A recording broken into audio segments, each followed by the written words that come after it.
Yeah, we're back again. This is my review of the MPC3 software in standalone mode on the MPC Key 61. I just did a jam session yesterday. I went to a local synthesizer meetup group in Atlanta, Georgia. This one was special because there's beat clocks, and we were hooking up our gear together.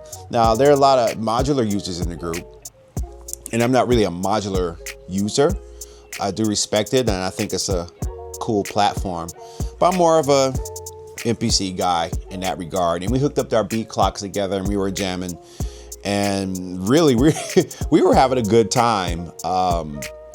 It was fun to experience this piece of hardware in a situation where you're creating on a go. And that's the thing about modular, is that people are patching things together, and they had other devices like Digitax and other drum machines and stuff like that. But everybody was on the same beat clock, and it was almost like a synthesizer drum circle. And it enabled me to really dive into the 3.0 software from outside the studio in a live performing or live jamming session. And it definitely helped me to see that there's some things I like to see improved on this platform. So we're just going to talk about a little bit about my user experience in a live setting in a jam session. So, you know, as I was jamming, one of the things I wanted to do once I finally got the sounds together was to sample my voice in real time. And that's not too hard to do, but I kind of wanted to do a looper so I could kind of easily cut like these grouped vocals and chants. Like it kind of has some rhythms going. And I wanted to use the looper, but for some reason, as the MPC was set to receive beat clock, I don't know what was going on with it, but the looper would not record for anything. I could monitor my voice. I hooked up a microphone to the XLR. I was able to microphone up my voice, but the looper wouldn't start recording and looping. That could be user error, because I was sampling somewhere else, or I was dealing with another setting, or maybe an audio track was open. Not 100% sure what the issue was, and because I was creating in the moment, I couldn't really figure it out. So that was the issue there. I think that for me, sometimes I wish the plugins would load faster. And I think that's probably one of the biggest bottlenecks right now on these MPCs and standalone. And it's not really a deal breaker for me. I'm not like the world's going to end because it's not loading fast. But I think coming from a world where things kind of load a lot faster on things, it's like, okay, what are we doing here? Say if I want to load up one of the new NI plugins, or one of the standard plugins or even just the premium plugins that come on this platform, some load it faster than others, some different, but it just seems like that browsing between presets it's kind of a pain. And I don't mean that in like the most severest way, but it's like, okay, let me wait for this thing to load up. Okay, I want to try another preset. Okay, it takes a moment to load that up. Okay, what did the other one sound like? I gotta go back. So that was kind of one of the pain points that I had with this platform. One thing I missed from the 2.5 or 2.15 software is we had programs, right? In 3.0 we no longer have drum programs, we have drum tracks. And let's say I'm in the middle of a jam session. I know I got some cool sounds on this kit. I know I got some cool sounds on this kit. So if I load up a track and then I put a drum sound on that track, right? I got those drums on those tracks. But let's say I want to incorporate another track. What I gotta do is I gotta go to new track, make sure it's set to a drum kit. And you don't necessarily have to, when you're browsing, it loads it to that track. Now, if you use the same track and you load up a drum kit, so if you have, say, track 1, and you load up a drum kit, and then you load up another drum kit, that first drum kit is gone because you're working on the same track.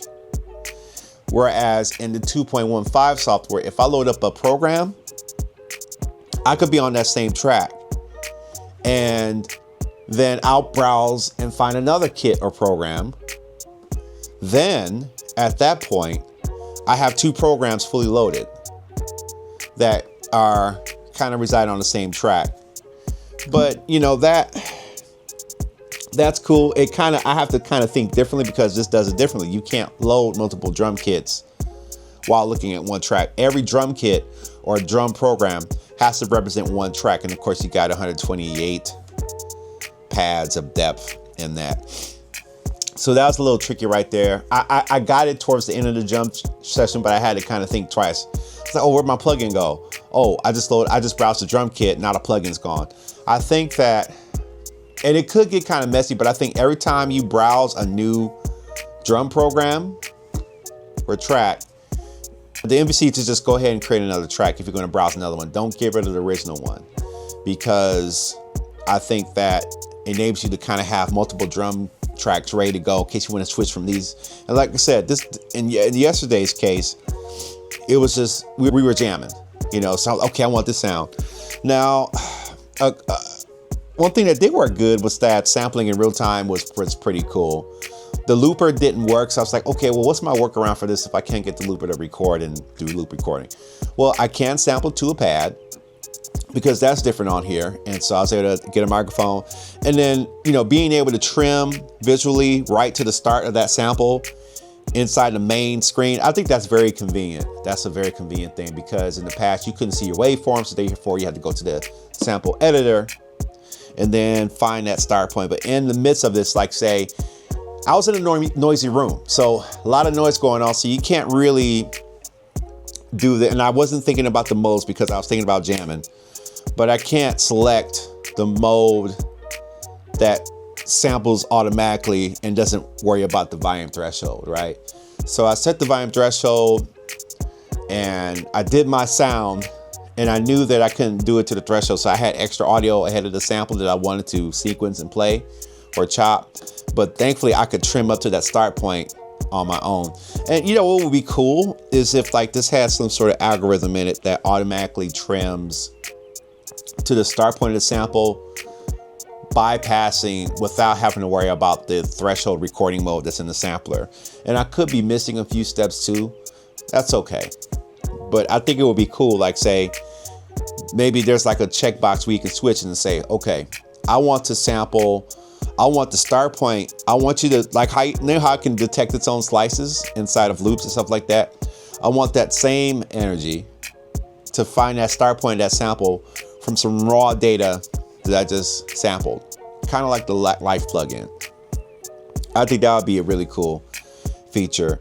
Everything works good, and you know, I really think that we're kind of running against our hardware limits now with this platform, which kind of tells me it's kind of we're at, and it's very early to say this, but the kind of writing's on the wall that, you know, unless there's a way to code things or reformat things, which probably isn't going to happen at this point, because I think we're already kind of in bed with the 3 software as it is, and of course firmware updates will come, I believe that. But I think that we're at our limits as far as hardware is concerned on this unit, because we're now running to bottlenecks of speed. Now, its sequence is just fine, but just pulling those sounds, those large sound libraries from the plugins, or switching from one plugin to another that has a more committed table of sounds, slows down the experience.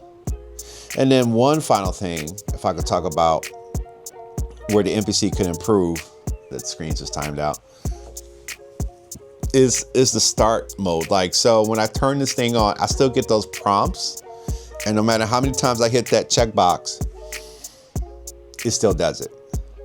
And oh yeah, empty projects are not empty. Like I say, load an empty project when you start out. When do those things do that? And I have like 4 instances of Fabric XL.